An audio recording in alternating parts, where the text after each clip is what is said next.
And hello, everybody. Welcome to Wednesday night's Narrative Live. It's so good to be with you. I'm Zev Shalev. We'll be with you for the entire hour, maybe even a little bit longer, as we talk about two really fascinating things that happened today. Coming up later on, Kirby Sommers will be here. She's the author of the Ghislaine Maxwell biography. You may have heard of it. It's fantastic, full of terrific details about Ghislaine Maxwell. And the reason we're talking to her tonight is because this is the week 30 years ago that the world literally turned. It changed forever because it is the day, or at least the week, that Robert Maxwell died when he fell off that yacht. We'll go into why he died, who killed him, all that kind of stuff later on. Did someone kill him, in fact? And we'll talk about the similarities between Robert Maxwell and Jeffrey Epstein. And the reason we're doing that is because the Ghislaine Maxwell trial is just days away from beginning here in New York City. So that all that is coming up a little bit later on. Please stay with us for that. Kirby is fantastic. I will play you that interview a little later on. But the other big news of the day, which is just impossible to ignore, is the incredible trial of Kyle Rittenhouse. If you've been watching it today like I have, you have been gripped by what has been really interesting and impressive, especially by the prosecution. As Kyle Rittenhouse, no matter what you think of him, he's still a very young guy and very impressionable, really having a very difficult time on the stand. I think it's so important for everyone who missed today's testimony by Kyle to actually go through it. So we'll do that for the first part of the show. We'll play some of the highlights of what happened today in Kenosha as Kyle Rittenhouse took to the stand. And really, if you looked at the day, it started off with everyone saying this case is going to be found in favor of Kyle Rittenhouse. He's going to be set free. That's how the day started. But as the day progressed, it became really clear that the story is very different. I mean, even though there were some mistakes maybe that the prosecution made at the beginning, it certainly seems like those were overcome today. So let's do that right away. Let's go through some of these really interesting clips that happened today. There was a lot of fireworks at the courthouse in Kenosha today, and there was a lot of tears. And we'll begin with that clip, which is when Kyle Rittenhouse, at the beginning, still being interviewed or being questioned by his own attorneys, broke down in tears. And this is as he's explaining or trying to explain what happened that day, how he landed up being in a situation where he shot two people, two of them fatally, of course, and the third one, I think, was just injured. So here is Kyle Rittenhouse, in his own words, describing first his defense lawyers, what happened on that day.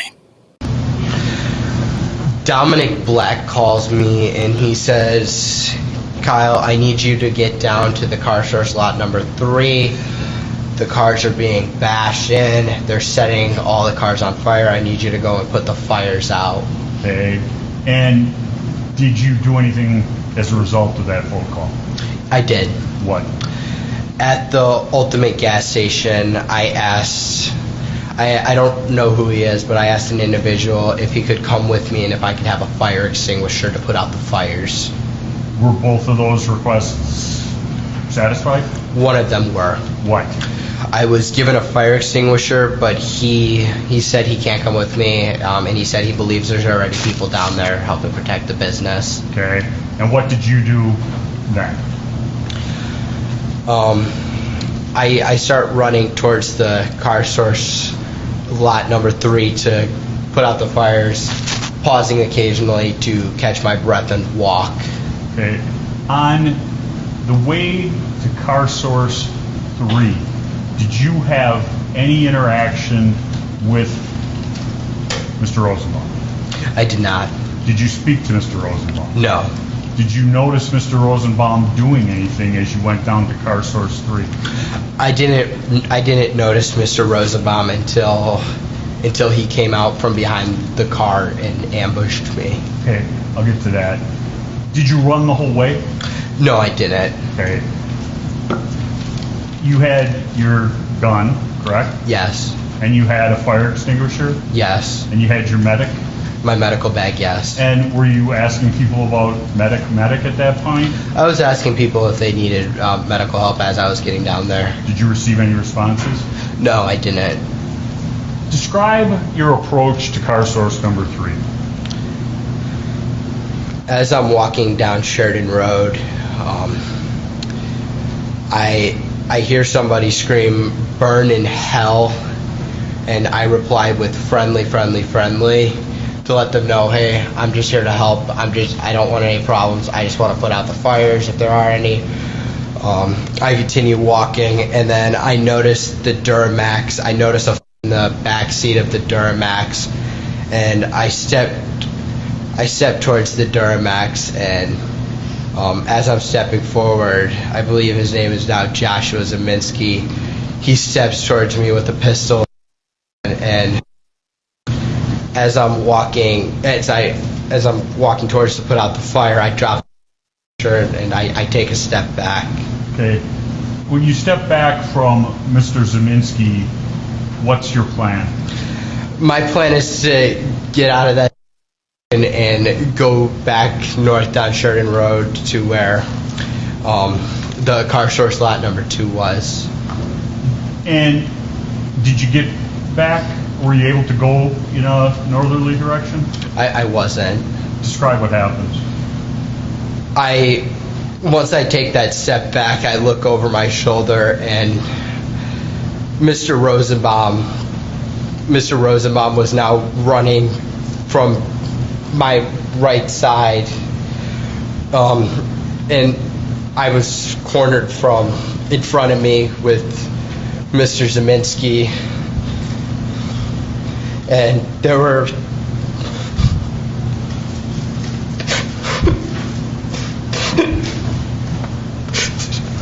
there were 3 people right there. Take a deep breath, Kyle.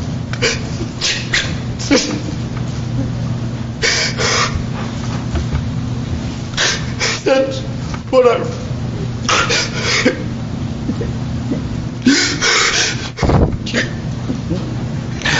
That's what I run. We're going to just take time for our break anyway. You can just relax for a minute, sir. We're going to take a break about... So that goes on. It's quite distressing stuff, no matter what you think of Kyle Rittenhouse. Now, some of you are saying on the chats that this is just acting, worst performance ever. Some of it may be. Some of it looks like real trauma. I mean, it seems like he's going through reliving an experience which was traumatic nevertheless. I mean, whether he intended to do this or not, it seems like it was really traumatic for him.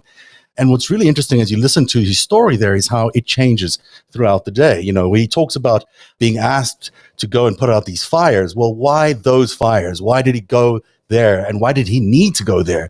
And then, you know, as that question keeps rising up, there's other questions that come up about his intention, why he went there with firearms, why he decided to go there at all. It seems like a really good question. And we'll cover some of that a little later on. I should mention that Glenn Kirschner will be here later on in this hour, probably closer to the start of the next hour, to help us understand some of what we're talking about. But, you know, this is an interesting thing that we're looking at here. We're looking at someone who, I'm not judging this case, but he may have been, you know, provoked, set up, I don't know how you want to say, encouraged to be in a situation like this, because he certainly seems to me like he didn't just out of the blue, you know, decide to help the community. There was some planning, thinking involved there about getting an AR-15, about coming to that community to protect the community. And really what's he doing is a 17-year-old lying about being a medic and then going in there, pretending to be a medic, going to really dangerous places as a 17-year-old and pretending to be a medic, armed with an AR-15. Like something doesn't compute in that. And we'll see how that breaks down as the evidence continues. Now, it did get a little testy in the courtroom today, and I will show you a little exchange. I won't play too long of this. This is the judge getting a little irritable with the prosecution, and it's telling. The judge really seems to be on Kyle Rittenhouse's side. There's no two ways about it. He just, you know, there's no way to look at any of his decisions up to now as anything other than him being biased towards Kyle's side. So here is this clip as he and the prosecution gets in a bit of a tangle. Forgetting court's rulings or attempting to provoke a mistrial in this matter. He knows he can't go into this, and he's asking the questions. I asked the court to strongly admonish him, and the next time it happens, I'll be asking for a mistrial with prejudice. He's an experienced attorney, and he knows better. Mr. Finger? First of all, Your Honor, this was the subject of a motion. I'm well aware of that, and the court left the door open. For me, not for you. My understanding of You should have come and asked for reconsideration. You did on the one motion, and in fact, I granted your motion for reconsideration. That was not our motion. Excuse me. I I did. I granted. We did not move That to was reconsider. their motion. We have not filed Forgive any me. motions to reconsider Forgive in this me. case. That was their motion for reconsideration, which I denied. But I said I denied it, or I indicated a bias towards denial is what I did.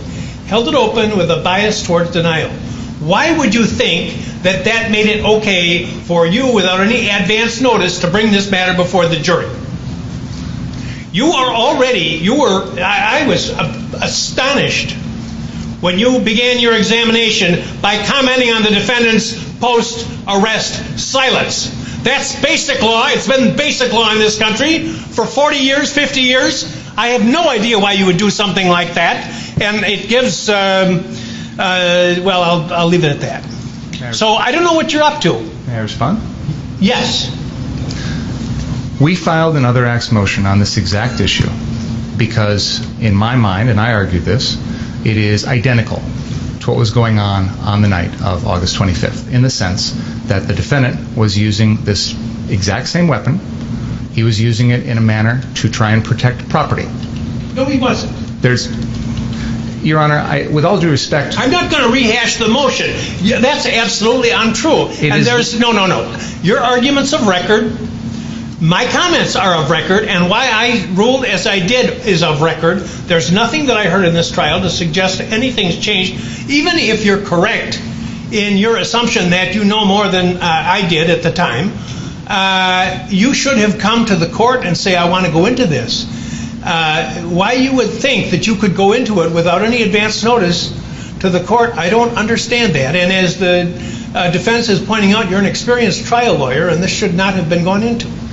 Your Honor, there have been things in this case, testimony in this case, that I believe opens the door to this. For example, the defense has introduced evidence that the defendant pointed a gun at a man wearing yellow pants because that person was on a car on the car source lot.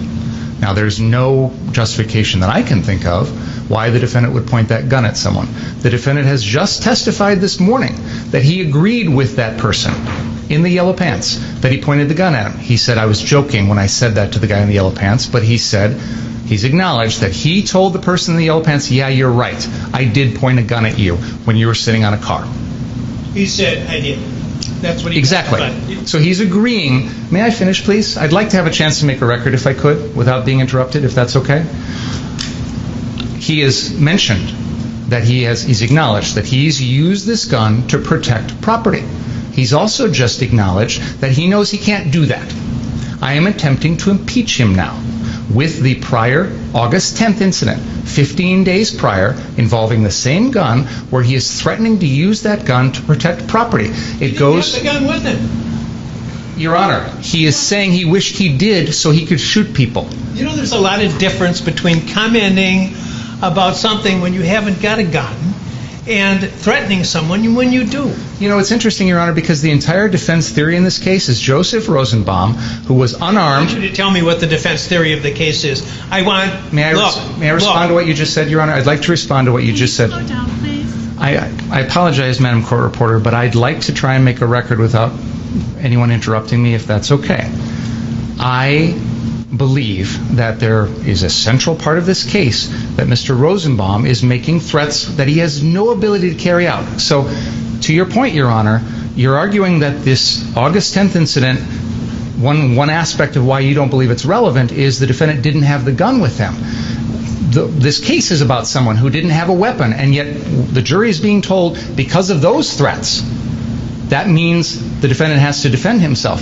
So, with all due respect, Your Honor, mere verbal threats have already been shown to this jury and used as a basis for someone's subsequent actions. I am attempting, with the defendant, to use his mere verbal threat on August 10th, 15 days prior, that he's going to shoot shoplifters with his AR-15 to impeach the defendant in a murder trial. I would ask the court's forbearance to do that. I apologize, Your Honor.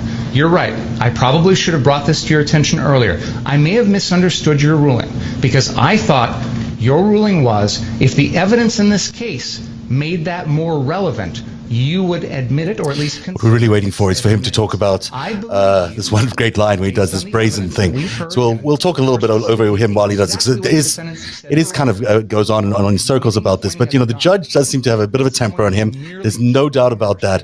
And he is quite interested in sharing his opinions with the prosecutor. And it always seems to be on the side of Kyle Rittenhouse, which does present a bit of an issue, because the rest of the day turns out to be devastating for Kyle Rittenhouse. And we'll play some of those clips now, because the day just turns out into a mess. As we listen to Kyle Rittenhouse discuss all these things that happened to him that day, he appears to be at least misleading the prosecution in terms of what's going on, but and the judge in terms of what's going on. But it could be worse as well. Because you're talking about his beliefs. I think that's what they call his statements to, Your Honor. Because he just said, can't use deadly force, can't threaten to use deadly force to protect property. So now I'm impeaching him on that.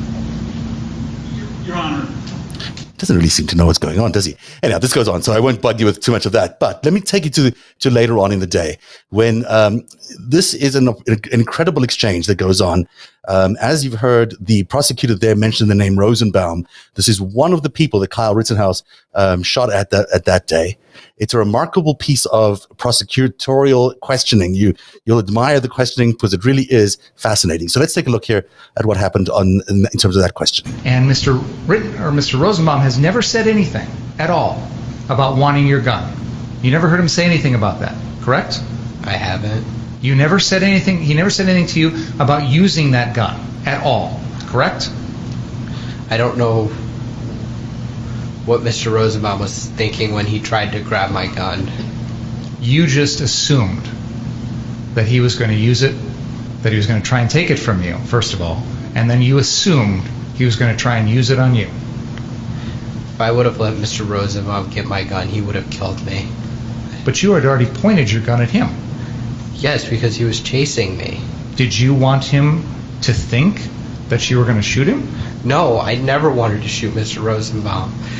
Why'd you point it at him if you didn't have any intention of shooting? He was chasing me. I was alone. He threatened to kill me earlier in that night.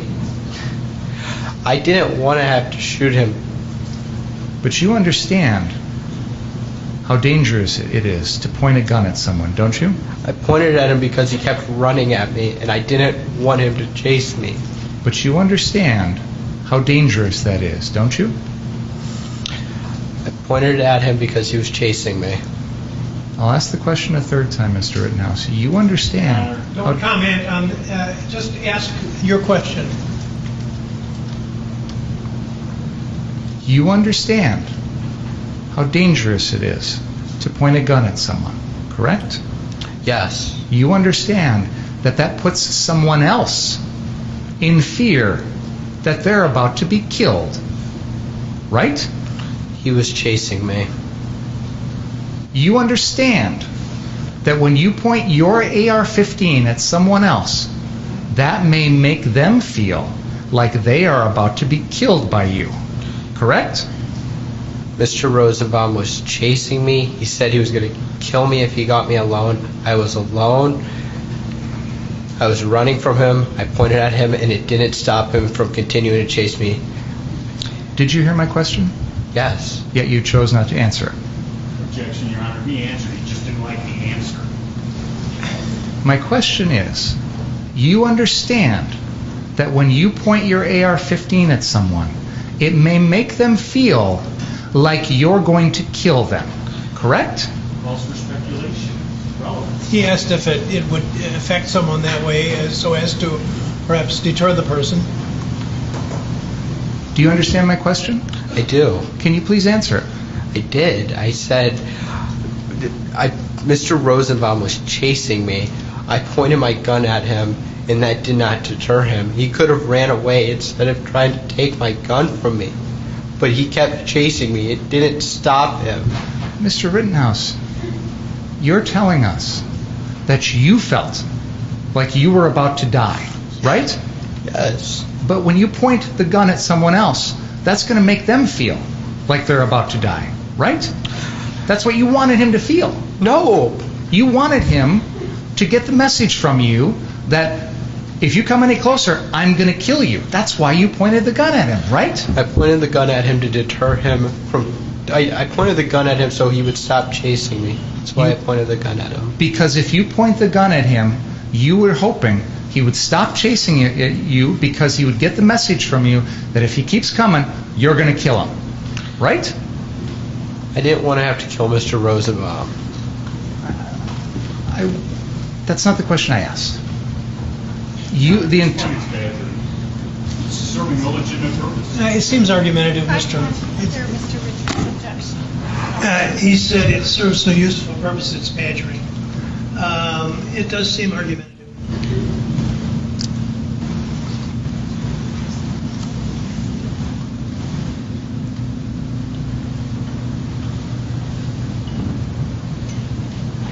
You intended, in that sequence we just saw, you intended to point your gun back at Mr. Rosenbaum in the middle of the parking lot, right?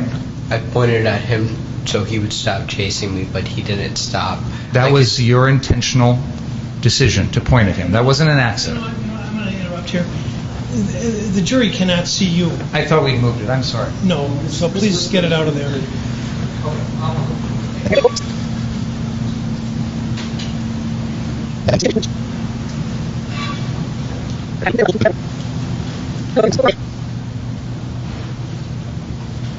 The point I'm trying to get at, Mr. Rittenhouse, is that wasn't like an accidental turning around and it just happens to be pointing in his direction, much like I'm just happen to, wave this around. You made an intentional decision in the middle of that incident to turn and point the gun at Mr. Rosenbaum, correct? Yes. And you can understand why that would make someone fearful for their life, right? But he continued to chase me after, so no, I can't. It didn't work. It didn't stop Mr. Rosenbaum from chasing me. And even after you shoot him one time and he starts falling, you continue to shoot 3 more times, right? I continued to shoot until he was no longer a threat to me. And then after that, you run around and he's lying there, face down on the ground, correct? Yes.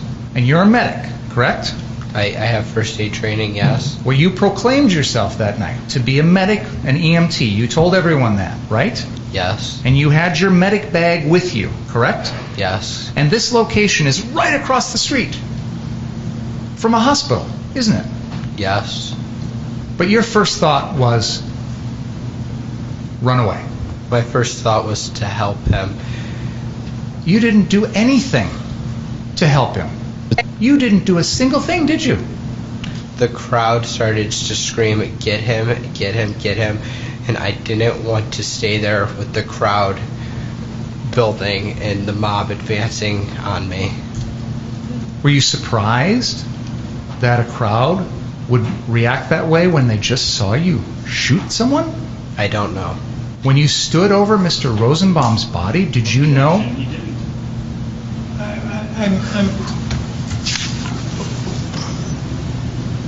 Go ahead. When you stood over Mr. Rosenbaum's body, did you know whether he was dead or alive? I didn't. Did you know whether or not it was possible at that moment to try and save him? I wanted to help Mr. Rosenbaum, and if the crowd wouldn't have started screaming to get him, get him, get him, I would have stayed and did everything I could to help Mr. Rosenbaum, but the crowd just started to chase me and scream at me. Well, no wonder they were chasing and screaming at him. He had just shot somebody for no good reason. It's remarkable to hear these questions about him being a medic and not really caring about the health of the person he had just shot, who he imagined was going to kill him. He just imagined he was going to kill him because he didn't really have a means with which to kill him. There's something so interesting about this whole idea of somehow Kyle is the victim here.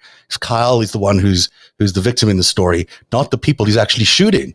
And it's a stunning sort of switch of psychology, really, that may explain exactly where we are in America today, where there's people who think they're victims of something that they're not victims of. They're in fact exactly not the victims of these things.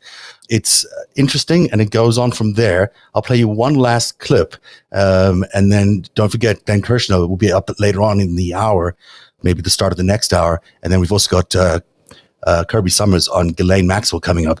But here's the other person that Kyle shot. They're talking about him. Anthony Hubert is his name. You stumbled. That's what you told when your attorney was asking you questions, correct? Yes. No one knocked you to the ground. You lost your own balance, correct? I was hit to the point to where I stumbled. You said in response to your attorney's questions that you stumbled because you were lightheaded. Do you remember telling us that? From getting hit, yes. You were lightheaded because you had been running and you were being chased. That was why you were lightheaded, right? That and being hit, yes. Let's continue. Pause. There is an individual who comes at you and jumps towards you and attempts to kick you, correct? He does kick me, yes. And you fire 2 shots directly at him with your AR-15, correct? Yes. You intended to hit him with those bullets, correct? I intended for him, yes. At that close range, it's a miracle that you missed, right? I don't know. You intended to kill him with those shots, didn't you? No. Did you even care whether or not those 2 rounds were going to kill him? I didn't want to have to kill anybody that night. In this moment, you're making a deliberate decision to pull the trigger twice, correct? Yes. That wasn't an accident. That was your conscious decision, wasn't it? Yes. And you're firing an AR-15 at close range to this individual, correct? Yes. And you knew full well that if you hit him with one or both of those bullets, it could kill him, right? There's that possibility. If you hit him with one of those, wouldn't you agree it's a pretty strong likelihood you're going to kill him? I don't know if... Did that even factor into your mind at that point? Did you even care whether you were going to kill him or not? I didn't want to have to kill anybody. I was being attacked. That's why I shot him. Shot at him. You shot at him with the intent of hitting him and killing him, correct? I didn't want to kill anybody. Then why are you shooting at someone with an AR-15 at close range if you don't want to kill him? Because he's attacking me. Because he would get... He's stomping my face in. Jumping and kicking my face in. That you didn't see any weapons on that person, did you? No. You didn't see a gun? No. You didn't see a knife? No. You didn't see a bat or a club? No. You didn't see a chain? No. All he uses is 1 foot, correct? Yes. Let's continue the video. Pause. You've just shot a round into Anthony Huber's chest, right? Yes. Now, up until this moment, and probably for the rest of that evening, you didn't know the name Anthony Huber, did you? I did not. Up until this moment in this evening, you had never had any interaction with him, took any notice of him, fair to say? Yes. Okay. And when you shoot him, he's got his skateboard in his hand? Yes. You didn't see any gun in his hand, correct? No. You didn't see a knife? No. You didn't see a bat? No. You didn't see a club? No. All he's got is the skateboard, right? That he's hit me in the head with twice, yes. Okay. And you intended to pull the trigger at that moment with your AR-15, correct? Yes. That wasn't an accident. No. That was your deliberate decision, correct? Yes. And you knew that the way that gun was positioned, you were going to fire that bullet right into his chest, right? He was attacking me, so I pulled the trigger. And you knew that when you pulled that trigger, that bullet was going to go right into his chest, didn't you? I can't say, I don't know where the bullet would have went exactly. The end of that gun was pointed directly at his chest when you pulled the trigger, correct? Yes. And you knew that, correct? Yes. And you still pulled the trigger, didn't you? Yes. Because you intended to kill Anthony Huber at that moment, didn't you? No. Thank you for spending your time with Narrative, and stay tuned. There's much more to this conversation in our next episode. Narrative is made possible by viewers and listeners like you who join at patreon.com/narrative. Join today and support truly independent journalism. Patreon.com/narrative.